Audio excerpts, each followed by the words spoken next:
When you are going to be $1 billion in revenue, your ERP needs are going to be very different. So, which are the top 10 large company ERP systems in 2024? That's what we are going to discuss in this video. So, let's dive in.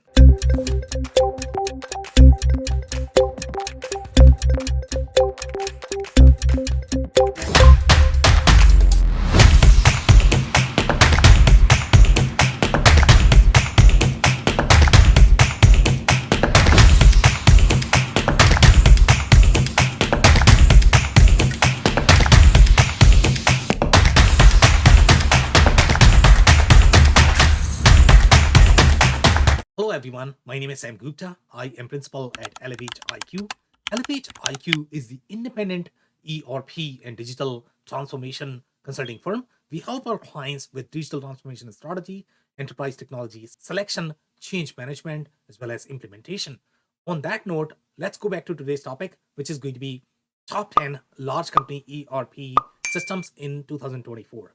Just to align our expectations overall in terms of how we have structured these market segments, we typically divide this into four different market segments. You have the startup, you have the small, you have the mid-size, as well as you have the large.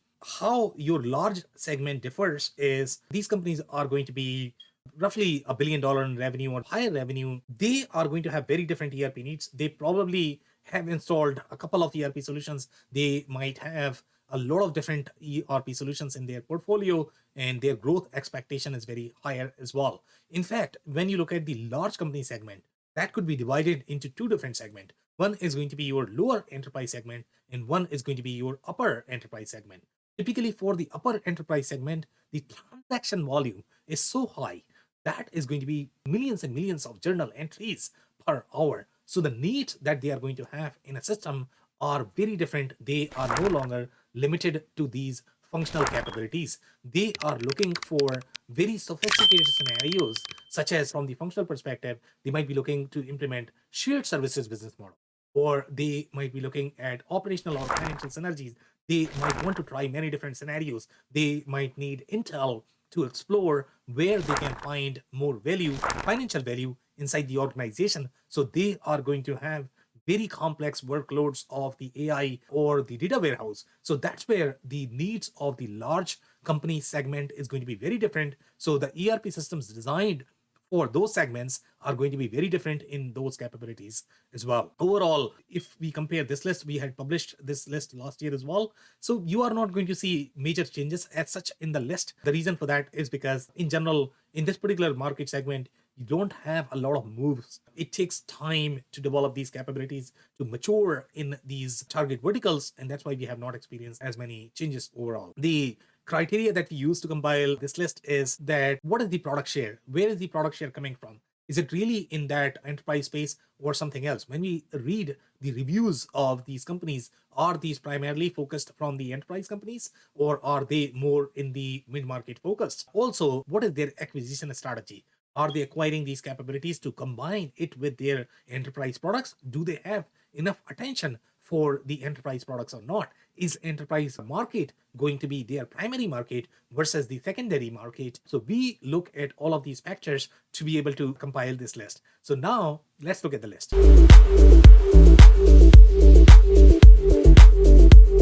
Number 10 on our list is Workday or Financial Force. Last year also we had Workday or Financial Force. For the most part, Workday has been developing their capabilities a lot. With respect to finance, the finance capabilities may not be as mature as some of the other ERP systems on this list. But for the service-centric verticals, which are going to be HCM heavy, and typically these are going to be companies that are very heavy in white-collar workers, typically their scheduling processes, the way they manage their resources, the way their human resources processes are, they are very, very, very different. And typically, these human resources processes are going to be very deeply intertwined. The way your operational processes are going to be intertwined with the financial or procurement, with the product centric organization, here that is very different. So, Workday, Financial Force, they are designed for service centric companies. Workday, one of the advantages that we have with Workday is the enterprise grade capabilities overall from the HCM, from the PSA perspective. they have that. So overall, when you look at Workday, it could be a great fit either as the corporate financial ledger, but then if you're looking for SAP grade capabilities or Oracle grade capabilities, when you are going to be very complex financial organization, those capabilities might not be there with Workday at this point of time. So Workday could be a great fit overall in their lower enterprise space where you require lighter finance capabilities, or the finance capabilities are not going to be as intertwined with the other function. Then Workday could be a great solution. The other advantage that we have with the Workday as well as Financial Force is that they are cloud native. Financial Force, if we talk about their capabilities, they are going to be very well penetrated into that Salesforce space. Before, Workday was really focused on that ACM category, and Financial Force was focused on the PSA category. Now both of them have both of these capabilities because they evolved over the period of time. So Financial Force is going to have far deeper capabilities from the PSA perspective. Workday is going to have far deeper capabilities from the HCM perspective. But overall, they both could be a great solution either in the best of breed scenario, or they could be great solution also for the lower mid-market segment if you're looking for the complete ERP. The cons for these two systems are going to be requires internal IT maturity. And if you are not going to have that, you are probably going to struggle with these solutions. The data model is going to be so layered that you require far deeper expertise with implementation. The implementation cost is going to be much higher than any other solutions that we have seen, let's say with mid-market or the smaller segment. It is also going to require the discipline with master data governance, especially if you are looking for best of breed architecture. That could be great from the user experience perspective, but that is prohibitively expensive, especially if you are not going to have these workflows pre-integrated. When you are trying to combine these capabilities from many different vendors, that could be a very expensive architecture. In general, you require far more expertise, and that's why we experience a lot more failure with systems such as your Workday or Financial Force, where companies decided to use best of breed architecture without understanding how much depth, expertise, consulting expertise, internal, external, both of them you are going to require to be successful with these solution. And obviously it is going to get very expensive as well, because you are combining not only best of breed capabilities, and sometimes a lot of those capabilities might not be as meaningful for you, especially if you don't require them. So that's where your requirement analysis is going to be super critical as well. Okay, where do you have the biggest depth or the busyness in your transactions? And that's where you should be using best of breed, leaving everything else. So you have to make a case for best of breed before simply choosing a best of breed architecture just because that is going to be great fit for the company. But overall, when you look at the Fortune 1000 workload, you have to decouple your transactions. That's why they typically go for the best of breed scenarios. In their case, it's also hard to bring all of those companies as well as departments on one solution. So it's just much harder to implement just one ERP solution for the entire enterprise. That's why they choose best of breed architecture. But again, best of breed architecture is not always going to be the best option. So figure out, okay, what you really need and what is going to be the best fit for your stage of the company. So that's number 10.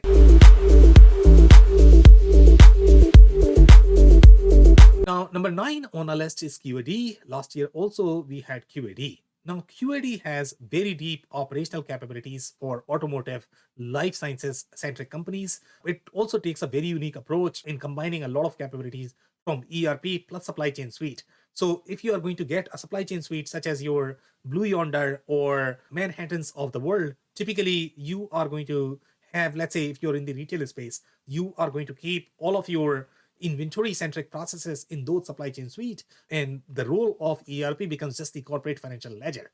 That might be okay in some scenarios where your transaction is not as expensive, but as the transaction gets expensive, then you require far more layers from the costing perspective, and that is going to be far more common in the industrial manufacturing distribution space. So that's where QAD really shines in combining all of those capabilities as part of one solution.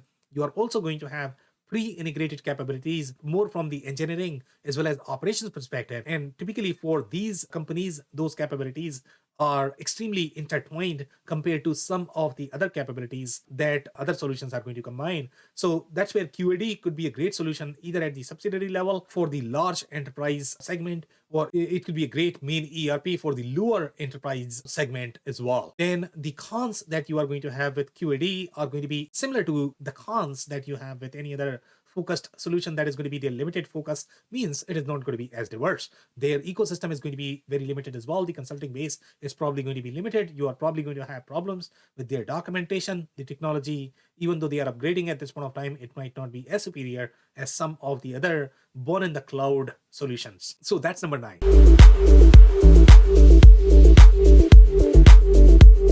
Number 8 on our list is Sage X3. Last year we had Info Cloud Suite M3 or LN at this particular spot. So when you look at the Sage X3 solution, it has 2 strengths. Number 1, it is very deep accounting and finance solution. So for some of the lower enterprise companies, if they are looking for that corporate financial ledger, they can use Sage X3 as that. Or it is going to have very deep operational capabilities for certain verticals. For example, the pharma or agriculture, but it is not as proven with those enterprise workload when you look at those Fortune 100, Fortune 1000 workload. So Sage X3 is probably not going to be fit for those companies who are looking to host all of their operations, all of their finance inside one solution, global entities inside one solution. Sage X3 might not be as fit for the upper enterprise segment. The other pros for Sage X3 is their ecosystem. So when you look at these verticals such as your pharma med device, in that if you require the capabilities of pharma validation companies, they might be practicing, they might be familiar with Sage X3 product that you might not find with the other solutions. The cons are going to be very similar to the other focus solutions on this list, which is going to be focus consulting as well as limited best of breed capabilities with Sage X3. So that's number 8.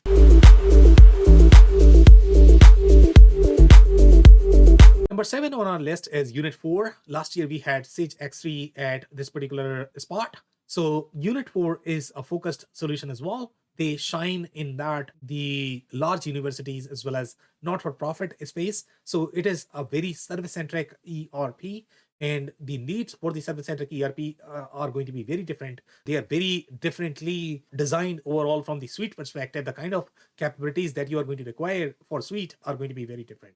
So the overall, when you compare Unit 4 with some of the other enterprise solutions, Unit 4 has a lot more enterprise level logos compared to other solutions on this list. So the pros for this is going to be enterprise grade capabilities for universities as well as not-for-profit. Their cloud capabilities, even though it is a legacy solution, they are selling it as cloud. They have done a lot of work in the cloud, but they are not going to be as mature as some of the other solutions that have completely re-architected the platform. So their capabilities are probably going to be comparable to Info or Epicor. Then they have pre-integrated HCM as well as procurement processes. Again, these processes are not necessarily relevant for the product-centric industries, because identifying that human resource is not as relevant from the scheduling perspective inside manufacturing distribution-centric verticals, but it becomes crucial for the service-centric verticals. The cons are going to be very similar to any other focus solutions that are going to be their limited focus, the consulting base, etc. They have a lot more presence in Europe. They don't have as much presence in North America right now. So that could be another challenge with that. So that's number 7.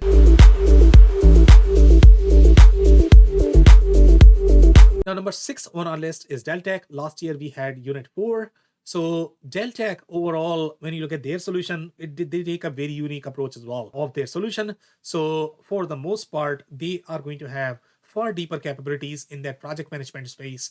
They are going to have far deeper capabilities for that government consulting as well as construction space. They are going to have proprietary data. The way their contracts are going to be are very different. So the way the data compliance is going to be in this particular space is going to be very different, and that is typically very transactionally intertwined. So that's why for these verticals, those capabilities matter a lot. Now, where Deltech is going to be limited is it is not going to be as complete, as diverse as some of the other ERP solutions that we have on the list. So that's why Deltech is going to be a great solution when you are looking at the subsidiary level solution, or maybe you want to combine a couple of subsidiaries on Deltech while using the corporate ledger, corporate financial ledger in the architecture to decouple the workload. That could be a possibility with Deltech. The other cons with Deltech is very similar to your any other focus solution, the consulting base. The documentation might not be as superior. Generally, that is the challenge that we see with any of the focused solution. The ecosystem is going to be very limited as well, etc. So that's number 6.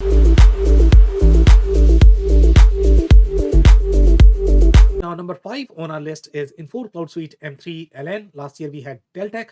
So Infor Cloud Suite M3 or LN, these are two completely separate products from Infor. They are bundling as Cloud Suite for many different verticals, and each of those Cloud Suite bundles that they have are going to utilize one of these solutions along with some of the other industry specific solutions. For example, when you look at PLM need to be very industry specific in general. The difference in PLM matter a lot more when you look at the industry specific processes. So they combine their bundle more from the engineering perspective, and they are going to have all of those bundles targeted for specific target market. So LN is going to be very strong in those discrete manufacturing verticals where some of the other manufacturing solutions might struggle. M3 is going to be for apparel as well as some of the chemical or process centric verticals. That's where M3 is really strong. Now, developing these capabilities, developing these integrations on diverse solutions might require a lot more implementation budget that not every enterprise, especially in the lower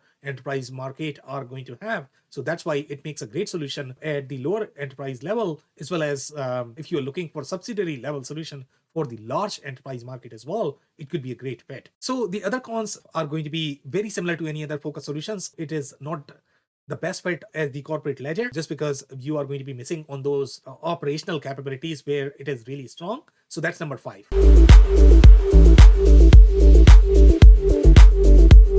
Now, number 4 on our list is IFS. Last year also we had IFS. Now, when you look at IFS is really designed for those project-centric industries, and they have very different processes in general, whether you look at some of those procurement-centric processes or the way the products are going to be structured. So IFS takes very, very, very unique approach, and they are going to be relevant in certain industries, and that's where their focus is very limited overall in terms of the industries where they are really strong. They are really strong in those field service processes. Now, for some companies, they might be really heavy in those field services processes. For example, let's say if you look at MRO centric organizations, if the only thing they do is the field service for very large equipment, that's where IFS really shines. They are also going to have very deep asset management capabilities. For these verticals, it might matter a lot. They are not going to be as diverse for other verticals, so that's why their solution is not going to be as diverse. So some of the other pros that we have is the data model is going to be aligned with those large programs, where some of the other solutions that might not be designed for those large programs may struggle. The cons are going to be very similar to any other focused solution. They are not as proven as the corporate ERP for the large enterprise market, where SAP and Oracle is going to be prevalent. Sometimes you might see some accounts where they might be used just for the financial or for the best of breed scenario, but again, the workload expectations that for the workload that SAP or Oracle are going to be pulling at that large enterprise market is going to be very different. So that's number 4.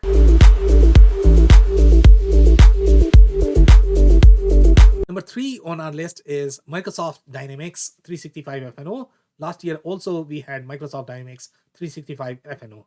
Now, Microsoft Dynamics 365 F&O has one of the most diversified capabilities as well as the global capabilities, and the consulting base is going to be present in a lot of different countries, and that's why it makes it one of the most popular generic solution that you are going to find. Now, the challenges that you are going to find with Dynamics overall, when you look at the native capabilities, yes, it is going to have all of those discrete process-centric capabilities, but when you look at those engineering-centric integrations that you are going to find with Infor LN or M3, or you are looking for very deep, their field service solution is going to be best of breed that comes with your Microsoft Dynamics 365 F&O. They also have very enterprise grade CRM that comes with Microsoft Dynamics 365 F&O. But let's say if you're looking for the other best of breed capabilities, then you have to get from their ecosystem. Their ecosystem is very well prevalent. It's one of the most popular ecosystem out there. So you will be able to find all of those capabilities. But having said that, overall, when you look at the positioning of Microsoft Dynamics 365 F&O, it is going to be a great fit as the main ERP for that lower enterprise segment, or it is going to be a great fit as the corporate financial ledger, but it might not be as comparable overall with their financial layers, the traceability that you are going to find with SAP as the corporate financial ledger. But when you are looking at that lower enterprise segment, it might be okay. So that's number 3.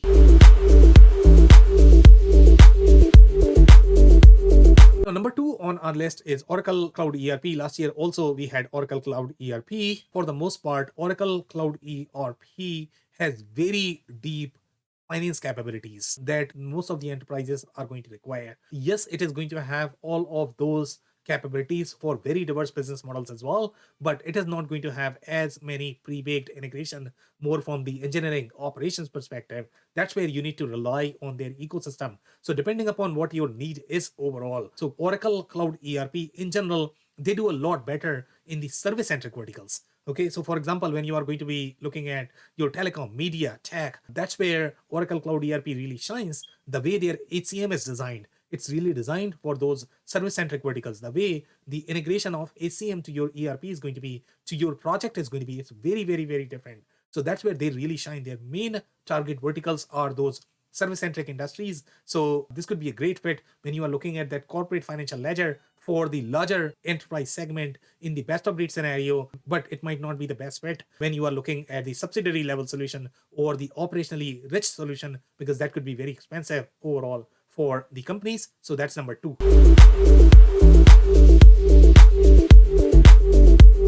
Now, number one on our list is SAP S4HANA. Last year also we had SAP S4HANA at this particular spot.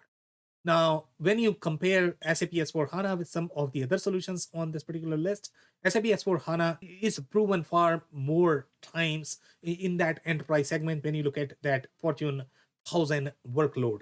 SAP S4HANA is also proven for far deeper transactional workload, especially when you look at the product-centric industries. That's where SAP S4HANA has real depth. It can work for very complex products, very complex MRP runs. When you are looking at these complex MRP runs at the global level, when you are looking for the ATP capabilities at the global level, that is going to be very, very, very hard for a lot of other ERP systems, especially if the product model is going to be very complex and they require very diverse capabilities.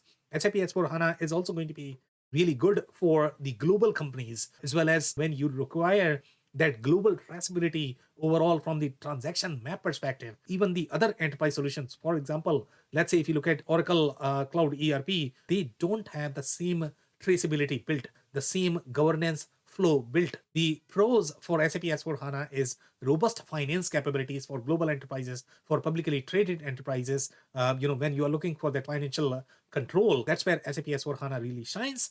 The cons with SAP S4HANA, their cloud capabilities are not going to be as mature overall in comparison to what you are used to with respect to your on-prem. It is also very different architecture. The way SAP S4HANA is designed, it's a very best of breed architecture. That's why sometimes companies feel that it's a very different product and it requires very different expertise overall to be successful with that. A lot more enterprise architecture expertise, a lot more data migration expertise, a lot more process re-engineering expertise with the SAP S4HANA product. It might not be the best fit for at the subsidiary level solution. Also, it's not going to have as many last mile capabilities, and that's why it's not a fit for the subsidiary level solution. So that's it for this list. If you enjoyed this video, we are going to link a detailed article that is going to have far deeper insights. So you might want to check that. We publish these videos on a weekly basis. So you might want to check our YouTube channel as well as subscribe if you like. This podcast is also available in audio form as WBS Rocks on many different channels, Google, Spotify, Apple. So if you want to check there as well as hit the subscribe button. Also, if you have not checked our digital transformation report for 2024, we bundle a lot of these insights together for your digital transformation journey. On that note, thank you so much for tuning in. I'll see you in the next one.